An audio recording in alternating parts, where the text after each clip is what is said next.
and welcome to Yachting Monthly's how-to series, brought to you in association with GJW Direct. I'm Matthew Sheehan, and over the course of 13 episodes we're going to be dealing with some of the key issues when it comes to maintenance and talking to some of the experts to get their tips.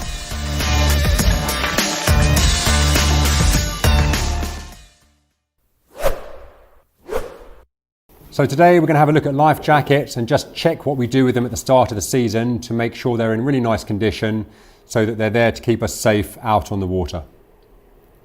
The first thing we're going to do is just a nice visual check of the outside of the life jacket. This is fairly self-explanatory, but to start with we're going to have a look at the jacket there and just check there's no obvious signs of wear or chafe or damage to that outer casing. Having checked that that's okay, we're going to turn it over and we're going to do a check of the webbing, the harness. Again, the same thing, make sure that the stitching is in good condition.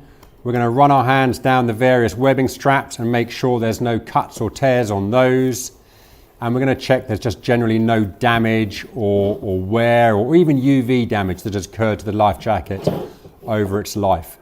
Next, we'll move on to the buckle itself. These are generally, but not always, made of metal, so very little that can go wrong with them. But again, it's just checking that the buckle itself is in good condition and hasn't been distorted at all. The webbing is in good condition, the straps are in good condition, and then you should be good to go with that. And then finally, for our outside check, we're going to look at the crotch strap. This is what goes down between your legs and is an essential part of keeping the life jacket close to your body should you ever fall in. The weak link of these crotch straps is the plastic clip on the end of them. These can be quite susceptible to damage if somebody accidentally has trodden on them or they've got caught in a hatch or such like. The plastic arms on either side have to be checked carefully for any signs of cracks or splits. The receptacle has to be checked for any signs of distortion or splits. And then finally, if we're happy with that, we can clunk it together and make sure that it gives a good firm connection. That really is all you need to do for the outside of your life jacket, and then we'll move on to checking the inside of the life jacket.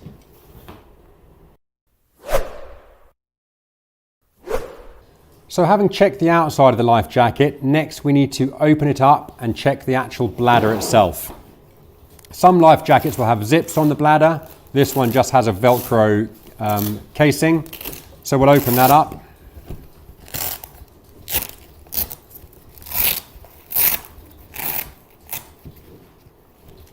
And there you can see inside it the yellow high-vis bladder. Now again, the first thing we're going to check here is just a good visual check. Is there any sign of obvious damage to it? There can be mildew or mold that's built up if the life jacket wasn't put away dry and clean. We want to check the reflective tape is attached firmly to it and looks in good condition. And we're going to check the stitching around the edge to check that there's no obvious signs of damage there. Next, we'll have a look to see the various bits of equipment that are attached to it. So here we've got the whistle, that's firmly attached and is good to go should we need it. Now this life jacket doesn't have a light, but that would be one of the issues that we would be checking. Did it have a light? We've got its inflation tube over here that we'll be using shortly. And then finally, we're looking at the actual gas cylinder itself and the inflation mechanism. Now, when we're looking at these all vary slightly. This is an automatic inflator.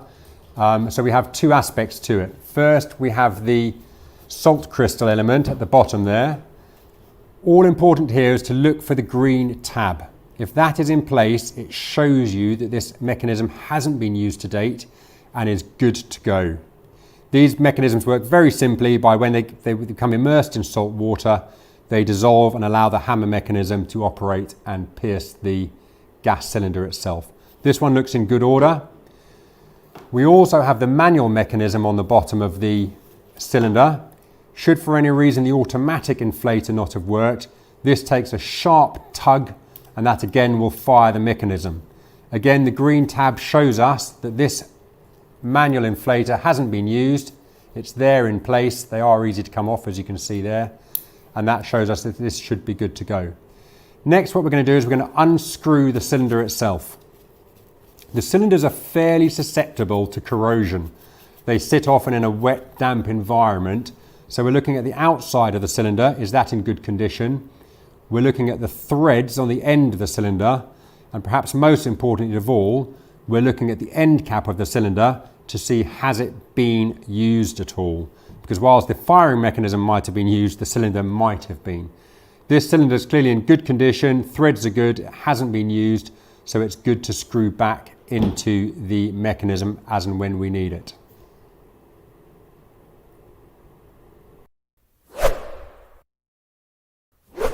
Having done the visual inspection of the life jacket, the next thing we need to do is inflate the life jacket to make sure that the bladder is airtight. The way to do this is simply take off the cap from the inflation tube, and then it's a matter of having a good pair of lungs, giving a good blow, and getting that life jacket fully inflated. Hasn't been used for a while.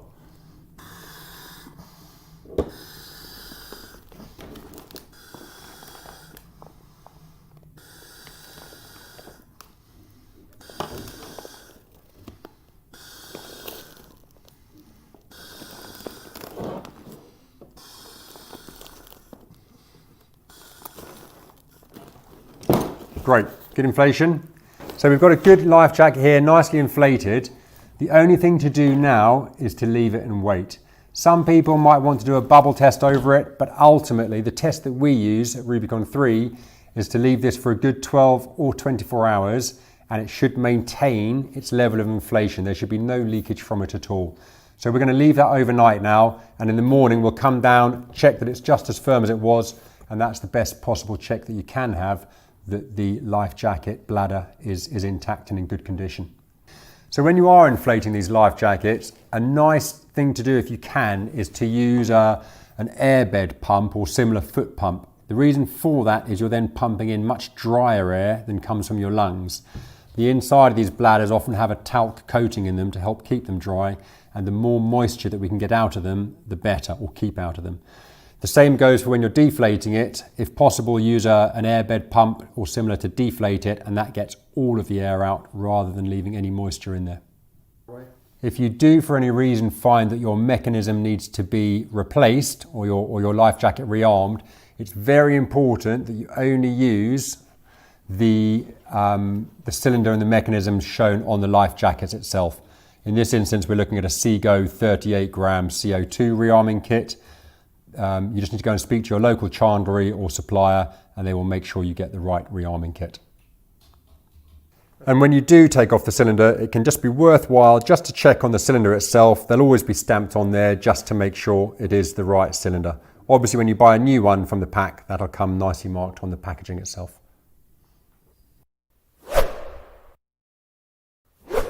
So having left the life jacket overnight, we're pretty comfortable that the bladder's in really good condition. So now it's a matter of deflating and repacking.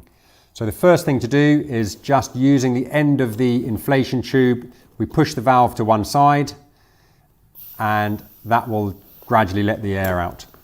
The trick with this is you need to get all the air out of the life jacket. So be patient with it, give it a squeeze, and wait till it's fully empty.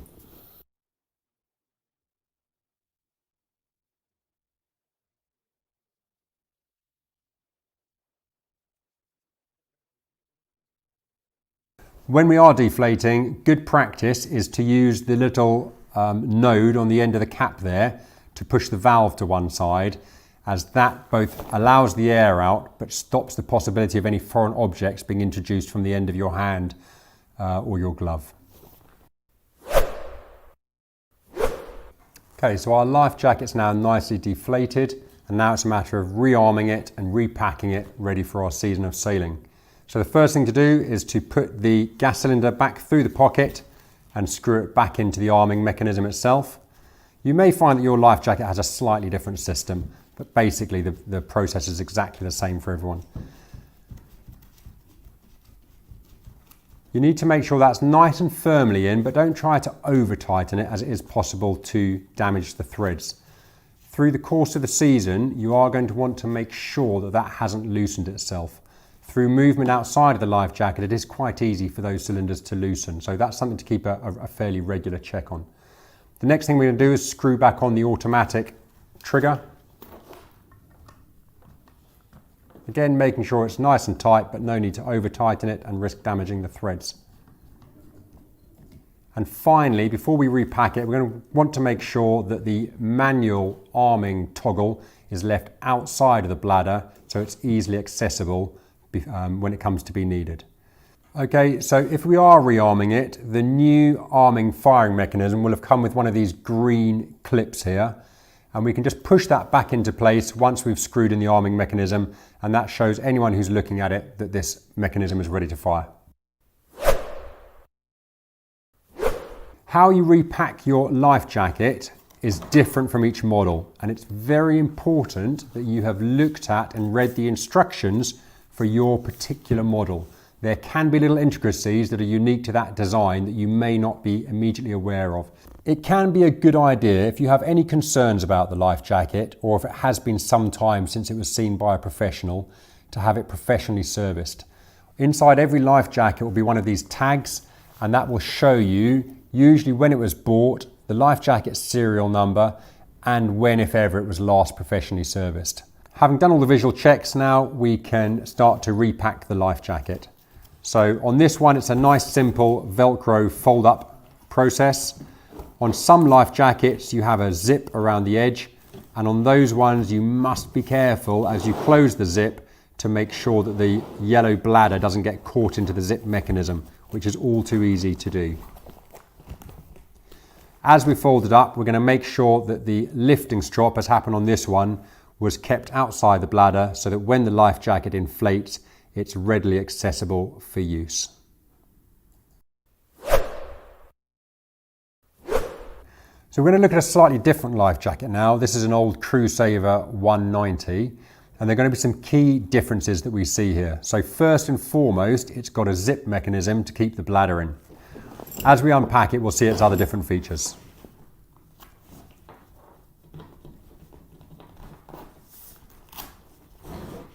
The zip is something that when you're servicing, or not servicing, but looking after these life jackets, you want to also give some care to as well.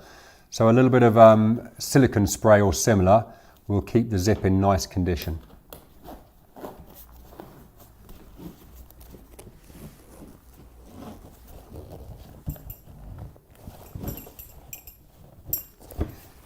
You'll also see this is a much more complicated life jacket to pack away. So we strongly advocate, as well as having its actual instructions with you, take some photographs before you unpack it and as you unpack it, and it will just help you remember exactly how this life jacket packs away. So some key differences from the other life jacket that we've seen. We've got the light, which we would strongly recommend you have on your life jacket, because should you fall in at night time, this is going to be a key feature for being able to be found by the rest of your crew. If your life jacket does have a light on it, it's important to test that the light is still working. Again, there are different ways to test these depending on the model. This one has a simple on and off push switch.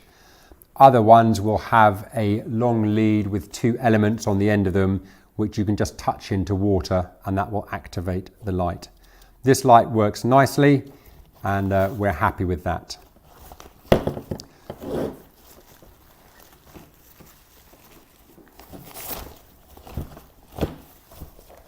Here we've got the same whistle and the same tube as before, the inflation tube, but the next difference to this life jacket is that it has a spray hood. A fairly old and mouldy one, this one we would definitely look to check or maybe even change before we used it. And you can see there are some splits in it as well, so an old test life jacket. We would strongly recommend that your life jacket has a spray hood on it. Should you fall into the water in any sort of sea state, there's a great deal of water in the air. And the spray hood is all important to be pulled over your face to keep your air dry, because there have been a number of incidents of people still drowning whilst kept afloat by their life jacket. So for us, an essential piece of kit to any life jacket that we use.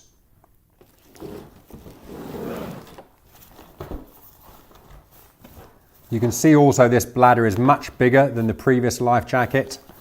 Once it unfolds, it comes considerably past the outer casing, but the firing mechanism itself is very similar, with a manual toggle and an automatic salt inflation crystal into the cylinder.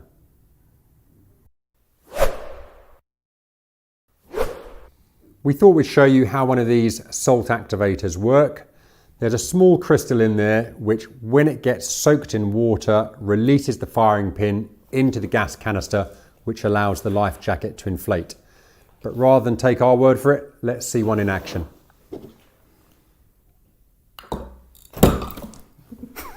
There it is.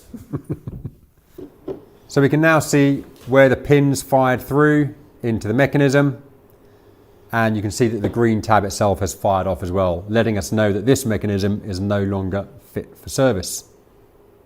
So here we can see in the salt activator that the red panel has now moved, and that has pushed up the yellow mechanism there, which has pushed the pin up from the other side into the soft patch on the gas bottle.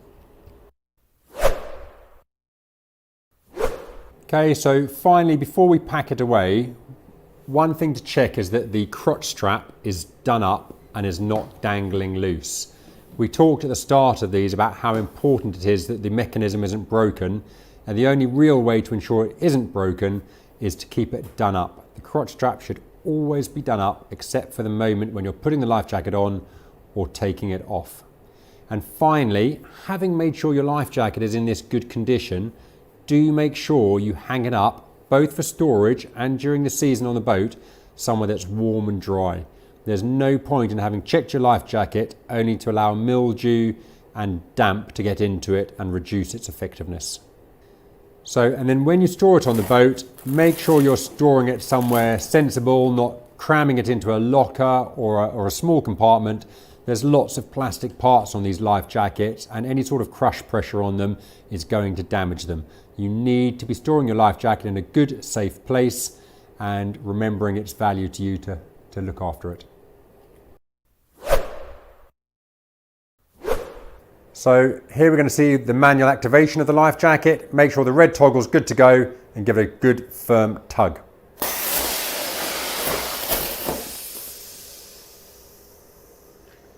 Nicely inflated. You can see the tube is there ready for a top up if it's needed.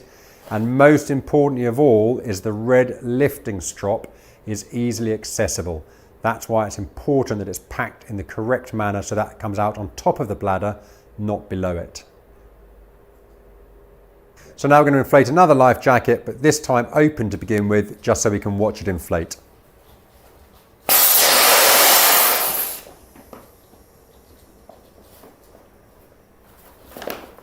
See a slightly different bladder on this one. Now what's important is that Ian can find his spray hood from behind him. These can be quite tricky to reach sometimes, especially in the water. You need to pull it right over your face, and then there will be 1 or 2 Velcro straps which will attach over the end of the bladder. We strongly recommend that if you have a spray hood, you have practiced inflating it and practiced putting on your spray hood before you fall into the water. These are not easy things to do for the first time with many life jackets. So that really summarises the things you need to be doing for your life jacket at the start of the season, or during the season if you think anything might have happened to your life jacket. It doesn't take long. It's a matter of doing some simple visual checks to the casing, to the bladder and to the firing mechanism. The only thing you need a bit of time on is once you've inflated it, leave it overnight for those 12 hours to check that nothing deflates.